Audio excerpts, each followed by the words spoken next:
Hello guys, what's up mga ka-squad? Ito, nandito tayo sa aming company Frisbean, yan. At kami ay pumirma lang ng sandali at kami ay pabalik na. Sakay kami dito sa kotse ni pare. Saan? Bakit? Doon ako sa unahan. Ayaw, sarap ka pala. Wala namang pasahero. Kaya nga, gabi mo na naman. Kaya gawa mo sa buhay mo. Oh, di ba? At kami ay papunta sa clinic, magpapa-check up naman. At may nararamdaman ng aking katawan. Second na to. Ay, Second journey. second. Pare, kulang no? Seatbelt. Hindi kasi pa. Punta kami na clinic. Hey.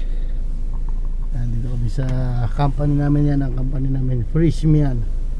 Pumirma lang kami ng ano yun? Tax. Taxibation. Tax ano yan, yung form, tax form para ma-apply sa government, para yung sa legality. So wala naman dito nakukuha ang tax refund eh. Gibanggay mo kay director lang yan. Hindi ba ka dito? Mabangga na. Volkswagen lang naman ni director yan. Ganda rin sa sakyan eh. Personal na. Oh, ay hindi siguro. Baka yun yung Frisbean din. Ayan, ito ang ating warehouse. Dito ang aming unloading, loading area. Uy, yan, kami ay labas na. Bumatangan kasi doon sa labasan yung isa. Yan, kami ay on the way na. Saka lumabas boy. Gagong puta. Hindi kasi may inaano siya doon sa ano eh. Mamit tinitingnan. May tinitingnan siya sa waist, parang waist. Ito, medyo malamig pa rin sa area. Ganda talaga dyan sa area niya, no? Yan, no? Dito na kami sa highway clinic. Pa-check up natin yung lagi na lang akong sinisikmura. Lagi na lang maasim yung sikmura ko.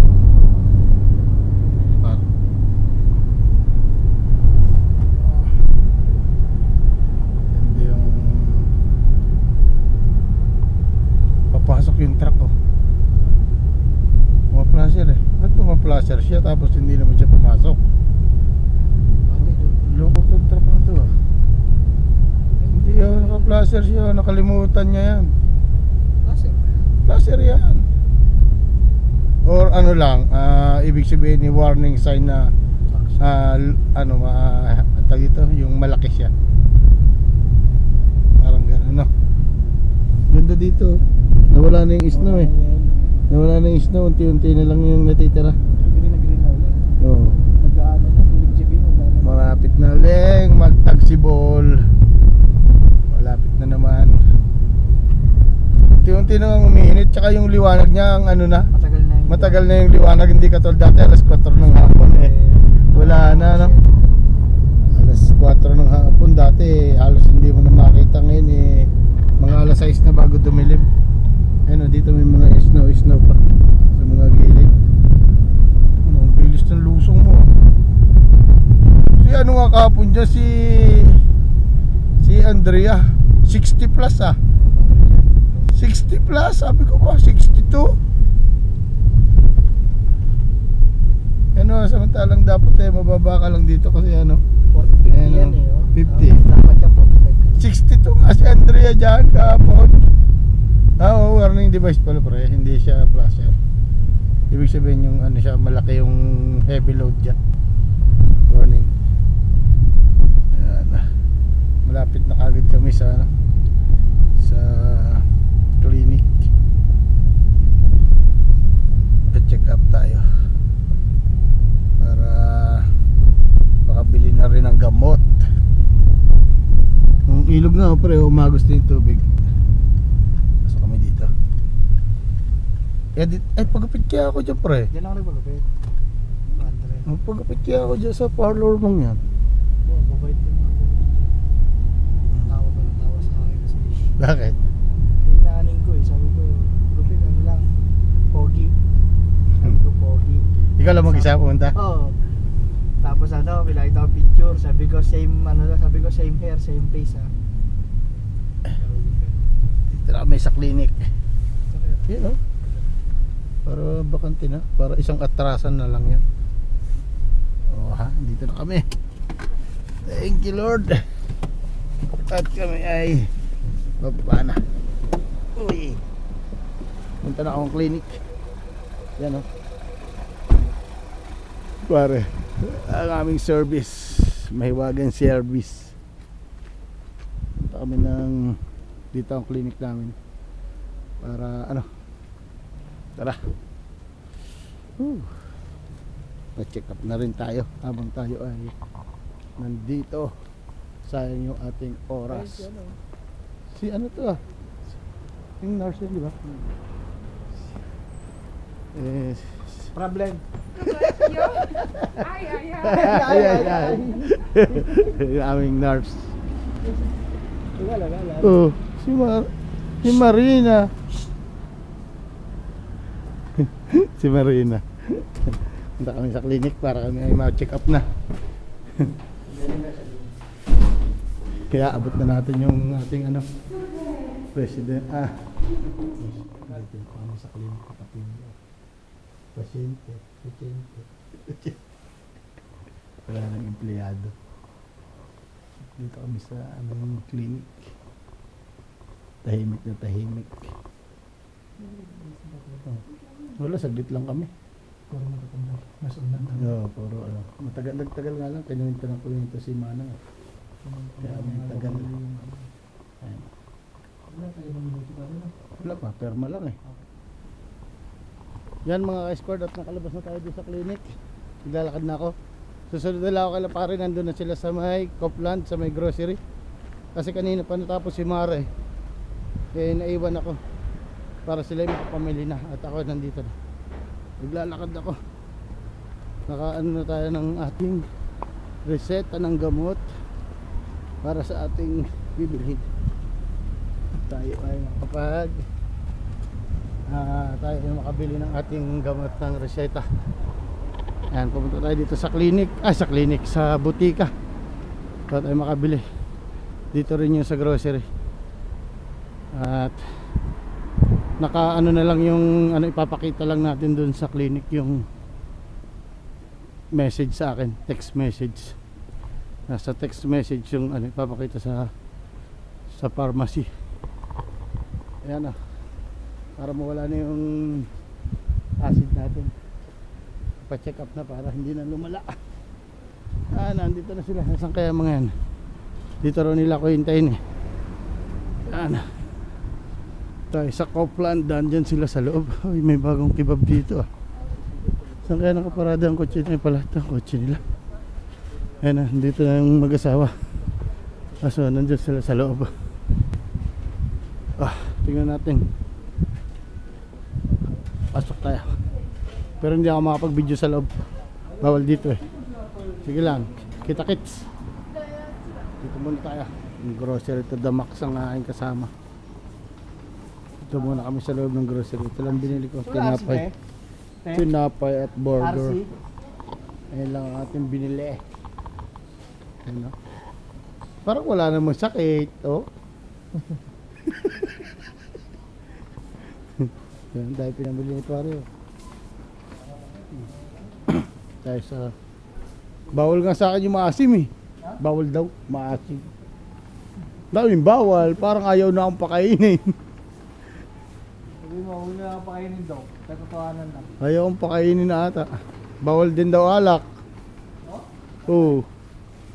Hindi na makakapag-inom. Bawal ko ng alak din. Dito, soft drinks. Bawal na rin itong mga soft drinks na ganito.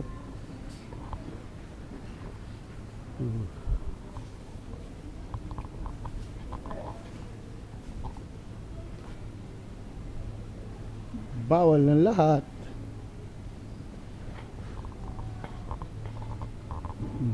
Dito tayo sa section ng mga bawal. Bawal na lahat eh. Bawal ang section ng bawal. Bawal ang alak. Bawal daw ang alak eh. Kaya dinaan ko sa section ng mga alak. Yan, nakabili na rin tayo ng gamot niya. Ito, ang ating gamot. At ito yung sasakyan ni pare. Sasakay na kami. Pauwi na kami. Ito pala ang sasakyan. Ito pala ako na. Oop, dali lang. Sarado pre. Yun. Diyan ka muna. Gamot. Ang laki ng biniyara ko. 490. 49. 490. But mabibili ba ito ng 49 lang ako sa Pilipinas ka? Oh, dami. Hindi, isang klase lang, dalawang klase lang binigay na gamot. Oh, ito. Oh. 20 mg Helicid, tapos ito Kinito. Siguro. Ayan. Oh. Diba? Pauwi na kami. DTL Records.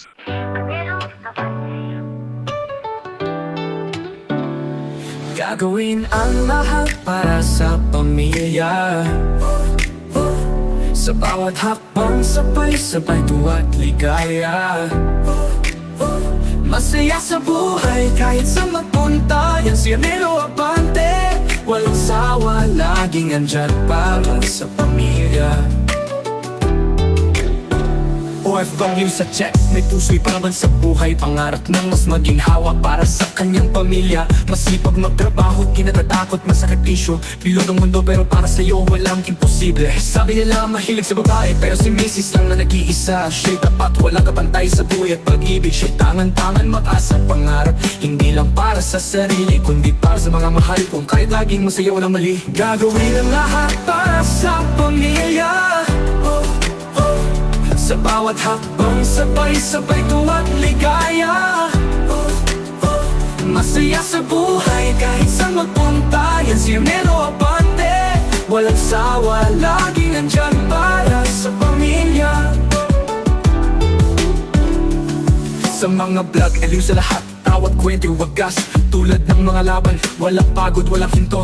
Masayang kasama, laging may ngiti sa mukha. Sa bawat tagumpay, sa kanya'y tanging saya. Sa team sa ko, laging solid, supportado ang bawat isa. Lahat ay kasama sa laban, tulong-tulong sa bilang. Lahat hindi ang pangarap, kundi buo ang pangako. Paghatak ng isa, buong pamilya ay umahon. Tayo, gagawin ang lahat para sa pamilya.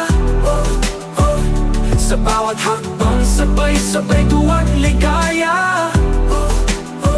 Masaya sa buhay kahit saan magpunta. Yan si Nelo Abante. Walang sawa, laging nandyan para sa pamilya. Sa kabila ng lahat ng pagsubok, di sumusuko. Laging buo ang pananampalataya kahit malayo. Pag-ibig sa pamilya, di matitinan, di mapipigilan. Ang pangarap ay para sa kanila.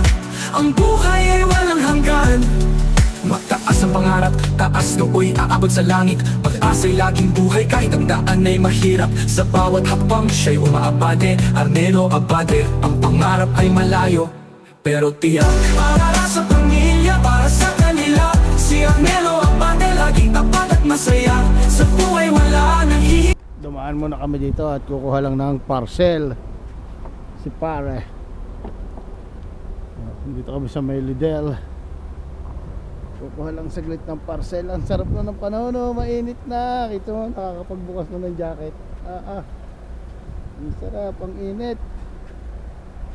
Woo! Yun na, oh. Sinag na ng araw. Yan, nakuha na niya ang kanyang parcel. Yun, nalaglag pa ang cellphone. Basag. Ayan. Alis na uli kami at nakuha na ang kanyang parcel. Sana all sapatos. Sana all sapatos. Hindi naman bukas. Dito na lang, oh. Sana all sapatos ang order, oh. Palis na kami. Nakuha ng parcel. Ganyan lang kabilis gumawa ng parcel dito. Diba? Ganyan lang kabilis pagkuha ng parcel. Walang kahasil-hasil. Walang kotse pa. Go. Hop, may kotse pa. Nakapit. Sige na. Okay. Yan, nandito na kami sa bahay. At ito lang. Ayun o, yung aming palaisdaan. Ganun pa rin. Oh, wala na, konti na lang naman yung snow niya. May tubig ng konti. Yan, oh, ganda na ng sikat ng araw. Sana magtuloy-tuloy na yan. Yan o, maputik na yung ibang paligid kasi nga yung snow na mga natutunaw na. Puputik na. Yan. Woo!